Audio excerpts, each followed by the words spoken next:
Alright guys, HyDra again today. Hope you're all doing well and enjoying your day so far. Big news arriving last night with the premium Hill Kitten Mr. Sam Octane LaRue joining the Flank as their 5th co-host for the upcoming season going into 2024. Many people have raised the question, is this simply too many co-hosts to have a consistently good, coherent show as the season progresses? And Zuma has admitted and opened the door to the possibility of guest rotation if that proves to be the case. Therefore, many people may get their wish of X not being there necessarily all the time. Very much on Twitter, your perspective on it in the comment section below. Hit the like button if you enjoy. Subscribe if you're new as always. I greatly appreciate it. Of course, Halloween yesterday, there was some funny stuff flying around such as this. Also, as is usually the case, Minnesota Rocket dropping their classic kind of, well, it's time to confirm your roster, boys. And in fairness, okay, look, they literally have one joke, but they do maybe make a fair point on this one, right? It is now November. The game comes out in around about 9 days' time next Friday. And as soon as that happens, the season basically begins, right? There's preseason tournaments, kickoff tournaments, and probably 3-4 days into the game launching, teams will be scrimming. They will be practicing. Now, I guess that's fine if you're Ravens or Legion, you've actually got a roster, even if it hasn't yet been confirmed. But yeah, for Gorillas, potentially a slightly different story in that one. And also, teams will therefore have to figure out shortly into the season who's their sub going to be. We know that they are contractually mandated to have a substitute. Now, that could just be a coach, or, you know, like OpTic might just go for Karma, or they could go for Scump as well. They've got some good options over there on OpTic Texas, but other teams don't necessarily. Sure, they can put their coach down, but if anything was to happen, all of a sudden, a bit of a predicament. You don't really want to be putting your coach into this situation, but that might be what lots of organizations do, just because they could save 50k by doing so. But then again, as soon as the game launches, early kickoff tournaments, early challenger tournaments, there's always a few names that come to the top of minds as potentially going to get signed going forwards. This especially so actually with this 20k tournament that we saw here from Boston Breach. This was confirmed yesterday that they're going to do on November the 18th. So I'm guessing this is the 18th tournament that we've been talking about here. Wasn't really sure who was putting this on, whether it was a CDL one. To be honest, I thought this might have been put on by the league, because we saw all the players talk about, oh yeah, this 20k, well, we didn't know 20k actually, but this tournament on the 18th, which was going to be a search and destroy 4v4 tourney with 2 pros, 1 challenger and 1 content creator. And we thought, all right, that's pretty cool tourney. And you know, we've seen all sorts of guys, you know, Methods and Sib and all these guys tweeting out about looking for a team to get this going. And I thought maybe this was like a COD League done tournament where, let's say in previous seasons, the CDL hasn't really put on kickoff events, but they have partnered with teams to do so. This doesn't seem like that. This just seems like Boston are doing it themselves. And this is really good for Boston, right? Fair play. Because since coming into the league as an organization, they've done lots of things right. Yes, maybe some of the changes they made last year were questionable, but at least they were trying to improve, take the next step, and actually try and win. And now they're putting on a 20k tournament here for the community, S&D only. And as I say, yeah, 16 teams, 2 pros, 1 creator, 1 challenger. Okay, should be an E, whatever. Forgiven. Bracket reveal on November the 9th on that Thursday, coming up just before the game releases. So definitely looking forward to seeing how that one goes. As I say, some of the players that play well in this, that's the time to play well if you're a challenger player, because then someone might sign you as a substitute in the Pro League going forwards. Just to mention this as well, I don't know which organization this is talking about. Kevin Hick keeps it nicely under wraps, but he does say, hearing there is some really disappointing and huge news coming from a very popular esports organization tomorrow or very soon, trying to lock the story down. So this could be related to, like, you know, it could be like a TSM thing or something like that, but it's possible that this very popular esports organization is in the Call of Duty world. So I guess that's one to just stay tuned for as we go forward. But let's talk about the Flank then, because there was all that drama, you guys probably remember, a couple of months ago now, when Ben wasn't happy with the direction of the Flank. Zuma wasn't happy with what Ben had to say, because, you know, obviously Zuma kind of, it's his show, but then back in the day it was kind of Zuma and Ben's show before it was officially a FaZe thing. You guys know how it's gone. But over time they've brought in new hosts to the Flank, and look, the Flank has been a staple of competitive Call of Duty content now for some time, and at the end of last season, especially after Octane called it a day and there were all the off-season shows, Octane came in as kind of like a guest host for the show. And Octane is great on the show, no doubt about it. I also like that Octane, now he's retired, he's even more willing to give some hot takes, you know, like he's not afraid to say something that might be considered a little bit controversial or give his perspective on a subject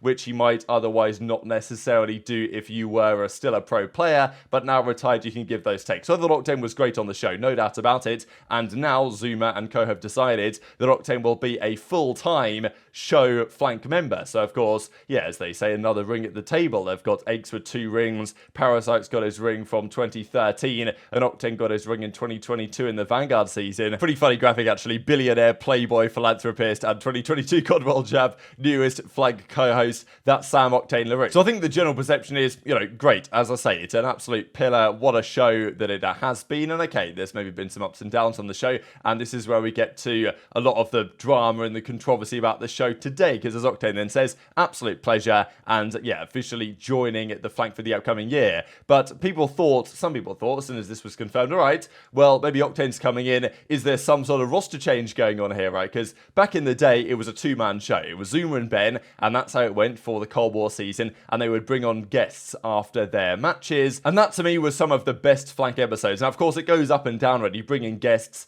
okay, a pro that's just played their game. Sometimes it's going to be good, sometimes it's not, but that's when you got the absolutely epic shows where you'd have like Slasher and Gunless and, I don't know, Looney, and they would just join the call after playing the games last night in the Pro League, and they would all be disagreeing, and it would kind of just be like an 8's call type vibes. And that's somewhat gone away when you have more and more co-hosts, and sure, the opinions of the host are now more entertaining, shall we say, because it got guys like aBeZy on board to give their hot takes, and sure, that's great as well, but I think you lose like the real highs of the show that they used to be. But as Zuma said, it's got a lot planned with the show and personal content. Can't wait to get it all started, excited for the new year. And like, as I say, this is a talking point not long ago when Ben was kind of implying that aBeZy gets paid a fair bit to do the show, but is he really turning up on time? And, you know, is he late sometimes at the shows, all this stuff? And obviously Zuma wasn't happy with what Ben had to say. Ben wanted to go in this direction, Zuma maybe wanted to go in a different direction, or wasn't so willing to run as many shows as Ben was when nothing was happening, and there's a bit of controversy, and eventually they kind of figured it out going forward. But Octane actually made the thumbnail on that day as well, and well, now he's on the show full time. But this is the question a lot of people had.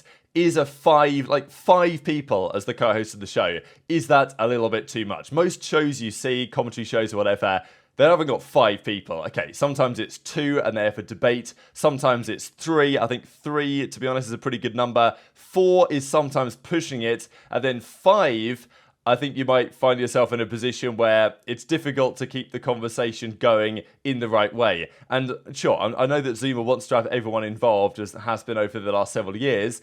But like, you know, where do you go from here? Like, surely more than 5 is impossible. 6 seems too much. Now, I don't think there really would be a good candidate for the 6th unless they got like Enable or something. And look, there's been some great guests to the show. Obviously, Methods could come in, but they've got their, you know, the breakdown thing that they do with Scump over the OpTic side. But 6 is, I think, clearly too many. 5 is maybe borderline, although I would say that it's quite likely to be too many. I don't know. Intrigued to your thoughts in the comments below. I just miss the days of, I mean, this is a classic episode, right? When it was the Hook thing and he'd come out with the story about the fact that he, you know, was on Addy during the 2020 World Championship and everything that was going on behind the scenes there. Obviously, the flank wanted to run a show, and this is when Ben walked up into the background because he got the call from someone at the league, and, you know, just an absolute classic moment where Ben forgets to mute the mic, and you can kind of hear him say that Joanna Fairies, who was at the time the CDL commissioner, is very upset. We're going to talk about ... and then it kind of goes away. Classic stuff. But as you can see, this is the graphics at the time. Zuma, Ben, and they'd bring on guests. Over time, it progressed into, I think this was in the 2022 season. Here's Zinni, and you know, we've got Ben, aBeZy, and Parasite, and Zuma. It's, you know, this worked very well as well. Going up to 5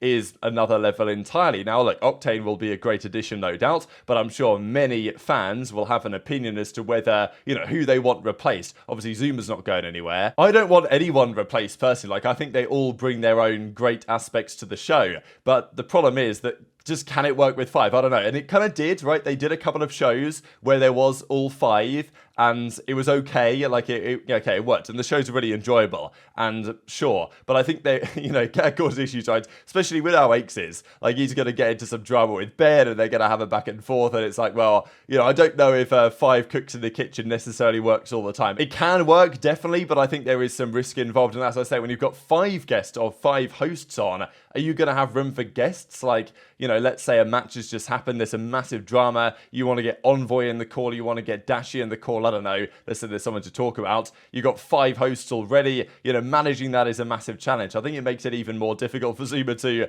cope with than it already is. But Zuma says about this, and he says, like, I know some people may think 5 is a lot, we've talked about rotating people for certain shows, but it doesn't hurt to see how this goes. But really excited regardless to have Sam on the team, going to have some banger shows. We've recently been doing 5 per episode as a trial and error. People have really enjoyed it, no doubt. Obviously, there'll be instances where people are passionate, I wonder who you could be talking about, and start arguing, but we've talked about letting people speak and not letting it get hectic. If it does get hectic, we'll go back down and start rotating people in and out. So definitely opening the door to a possibility where, the role of the guys on the show changes over time, or they simply rotate so they go back down to 4 and change someone in and out every week. I guess, of course, Zuma's always going to be there. Now, this I thought was a funny idea here from Ashman. Imagine a 10 to 15 minute segment where Aix debates callers. Now, this, of course, would be comedy gold, and this, this is one of the reasons why Aix can be a great addition to the show. Sometimes it can derail the show, no doubt, but when it works well, Aix and everybody else on the show is definitely a net positive. So I wonder whether Zuma will,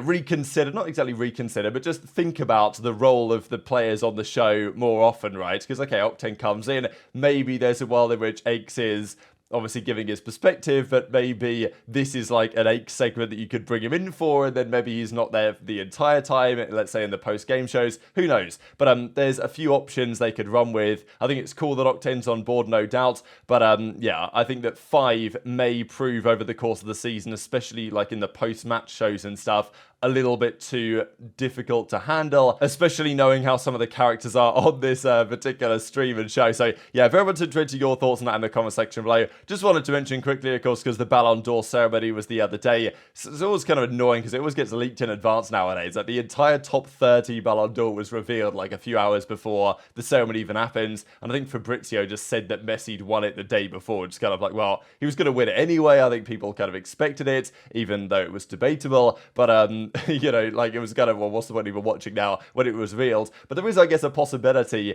to do some sort of Ballon d'Or ceremony for the Call of Duty side. Okay, like HyDra here could make a fair bit of sense. Jake Hale has some interesting ideas here, like best men's player, best women's player, best Warzone player, senior citizen award, which of course, if you're 26 or older, I guess you're in the senior citizen category, and then coach of the year as well. So something more concrete would be nice, because even in the first year of the CDL and even the second year, there wasn't even an official rookie of the year. We just had to kind of do it ourselves, and everyone kind of agreed that in 2021 it was Insight, but Stanley was quite close, and in 2020 Shotzzy won the MVP, so I guess by default that makes him the rookie of the year as well. So that, I guess, didn't really matter that year. But yeah, it would be nice to have something a little bit more official, but I wouldn't I wouldn't bet any money on it's going to happen, because we know that in general this year the CDL is not exactly making massive strides. We'll talk about that a little bit more later on today, but very much interested your thoughts and all this stuff in the comment section below. Hit the like button if you enjoyed, subscribe if you're new, take care, and I'll see you next time.